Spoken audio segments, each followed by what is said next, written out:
안녕하세요. 김선학 변호사입니다. 저는 대한변호사협회 공식인증 제주 형사전문 변호사이자 제주지방법원 재판부별 국선변호사, 제주지방법원 논스톱 국선변호사를 역임하면서 수많은 형사사건의 변론을 성공적으로 수행해왔으며 현재 다수의 형사사건의 변론을 수행하고 있습니다. 형사사건 스페셜리스트로서 오늘은 업무상 횡령 혐의로 경찰 조사를 받는 경우 주의할 점에 대해서 자세히 설명드리겠습니다. 업무상 횡령 혐의로 경찰 조사를 받게 되는 상황은 누구에게나 심리적으로 큰 부담이 되는 상황입니다.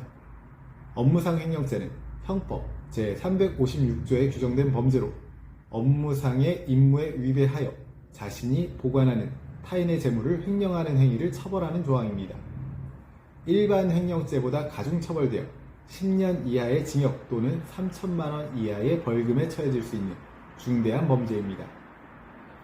업무상 횡령 혐의에 대한 경찰 조사는 일반적인 형사사건과 달리 회계자료, 업무 관련 서류, 금융거래 내역 등 방대한 자료를 검토하는 과정이 수반되며 혐의자의 업무 권한과 책임 범위, 자금 사용의 적법성 등 복잡한 쟁점이 얽혀있는 경우가 많습니다.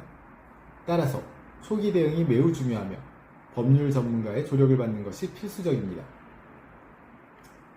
경찰 수사는 범죄 혐의가 있다고 판단될 때 개시되는 공권력 행사의 일환입니다. 그러나 이러한 재량에도 한계가 있으며 피의자의 권리를 침해하는 수사는 허용되지 않습니다. 경찰 조사 과정에서 피의자는 헌법상 보장된 진술거부권, 변호인의 조력을 받을 권리 등 기본적 권리를 가지고 있습니다. 이러한 권리를 충분히 이해하고 적절히 행사하는 것이 중요합니다. 특히 업무상 횡령 혐의와 같은 경제범죄 수사에서는 복잡한 회계자료나 업무 관련 서류 등이 증거로 활용되므로 이에 대한 전문적인 이해와 대응이 필요합니다. 업무상 횡령 혐의에 대한 경찰 조사가 시작되면 초기 대응이 사건의 향방을 크게 좌우합니다. 경찰 조사는 일반적으로 고소장이나 내부 고발 등을 통해 시작되며 이후 피의자 신문, 참고인 조사, 증거 수집 등의 과정을 거칩니다. 이 과정에서 피의자의 진술이나 제출된 자료는 향후 재판에서 중요한 증거로 활용될 수 있으므로 신중한 대응이 필요합니다. 특히 업무상 횡령 혐의의 경우 자금 사용의 목적과 경위, 회사 내부의 승인 절차 준수 여부, 개인적 이익 취득 여부 등이 중요한 쟁점이 됩니다. 따라서 관련 자료를 체계적으로 정리하고 법률 전문가의 도움을 받아 대응 전략을 수립하는 것이 중요합니다.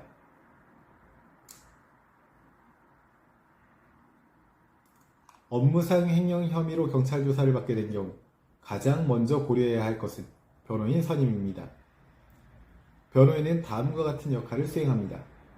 피의자 신문 시 동석하여 부당한 수사에 대응하고 증거 수집 및 분석을 통해 방어 전략을 수립하며 법적 쟁점에 대한 전문적 조언을 제공하고 필요시 불기소 처분이나 감경된 처벌을 위한 법적 대응을 하게 됩니다. 업무상 횡령 혐의에 대응하기 위해서는 관련 자료를 체계적으로 정리하고 준비하는 것도 중요합니다. 다음과 같은 자료들을 미리 준비해두는 것이 좋습니다.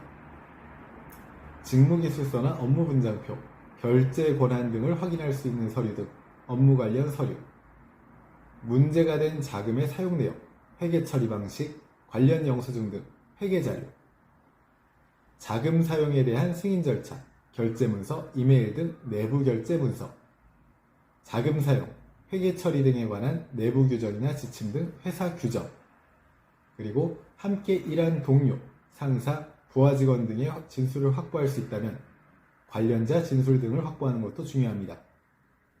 이러한 자료들은 혐의를 반박하거나 정당한 업무 수행이었음을 입증하는 데 중요한 역할을 합니다. 특히 업무상 횡령 혐의의 핵심은 불법 영득 의사의 존재 여부에 있으므로 자금 사용이 개인적 이익이 아닌 회사의 이익을 위한 것이었음을 입증할 수 있는 자료가 중요합니다. 경찰 조사를 받기 전에 자신에게 제기된 혐의의 구체적인 내용을 파악하는 것도 중요합니다. 고소장이나 수사 개시 통지서 등을 통해 혐의 내용을 확인하고 이에 대한 대응 전략을 수립할 필요가 있습니다. 업무상 횡령 혐의에 대한 대응 전략은 크게 다음과 같은 방향으로 수립될 수 있습니다. 혐의를 부인하거나 회사에 승인이 있었음을 주장하거나 불법 영득 이사가 존재하지 않았음을 주장하는 방법 등이 있습니다. 경찰 조사 과정에서는 진술 거부권 행사 여부를 결정하는 것이 매우 중요합니다. 진술 거부권을 무조건적으로 행사하는 것이 항상 최선의 전략은 아닙니다. 특히 업무상 횡령 혐의와 같은 경제범죄의 경우 자금 사용의 정당성이나 회사의 승인 여부 등을 적극적으로 설명하는 것이 유리할 수 있습니다.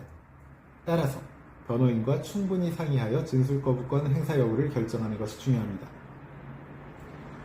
피의자 신문 시에는 피의자 신문 조서가 향후 재판에서 중요한 증거로 활용될 수 있으므로 다음과 같은 사항에 유의해야 합니다.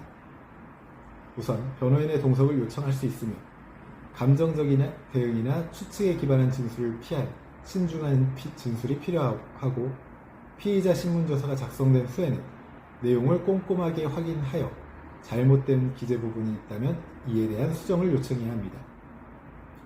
조사 과정에서는 진술을 자주 번복하며 신뢰성이 떨어질 수 있으므로 사전에 충분히 준비하여 일관된 진술을 유지하는 것이 중요합니다. 제주 형사전문 변호사로서 강조하자면 업무상 횡령 혐의로 경찰 조사를 앞두고 있다면 앞서 살펴본 내용들을 토대로 적절한 방어권을 행사하시기 바랍니다.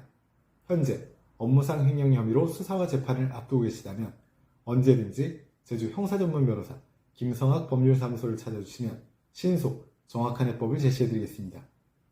조금이나마 도움이 되셨으면 합니다. 감히 최고라고 자부할 수는 없지만 여러분의 권리를 지키고 항상 최선의 결과로 만족을 드리는 제주 형사전문 김성학 변호사입니다. 감사합니다.